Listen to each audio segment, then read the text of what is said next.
In this demo program called Nested If Statements, we have the same if statement that you saw in a previous demo program, if menu choice equals 1.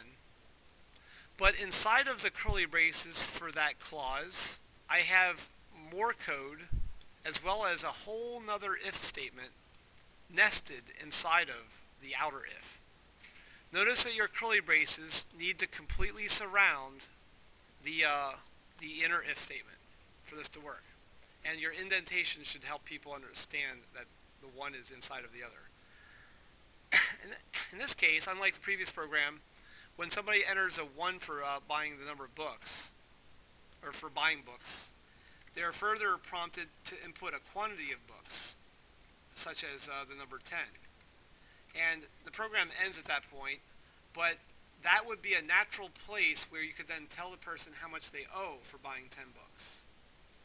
This program doesn't go that far because in a later assignment you have to add calculations here where I have these comment statements.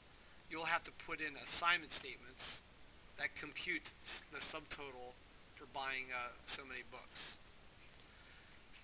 Let's watch the program run again, but this time let's be just ignorant and we'll enter a negative quantity of books.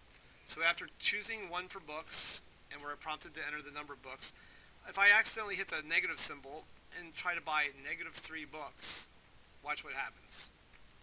The program tells me invalid input. Let's trace the program to see why it did so. Right here, when the program got to the cin statement for numbooks, I typed in 1. Oh no, I'm sorry. Up here, when the program prompted me for menu choice, I inputted a 1. And that's why this part of the if statement, the control expression, was true. We therefore got into this area of the program where I was asked to input the number of books. And I typed a -3. In that case, the control expression on the inner if statement executed and evaluated like this. Numbooks, is that greater than 50? No. Immediately you see that -3 is not greater than 50. Because that's false, we go further and we ask the computer if this part of the control expression is true or false. Is -3 less than 0? True. Overall, what's happening is we have a false being ORed with a true. The two vertical lines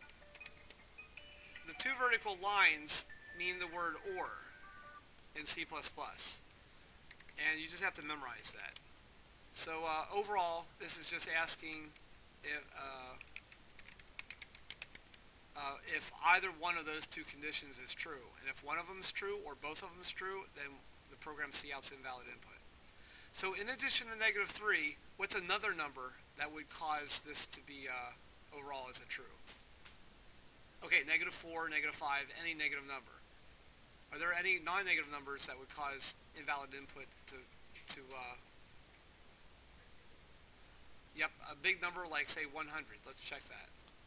Let's run the program, and any number over 50, in fact, should cause the program to print invalid input.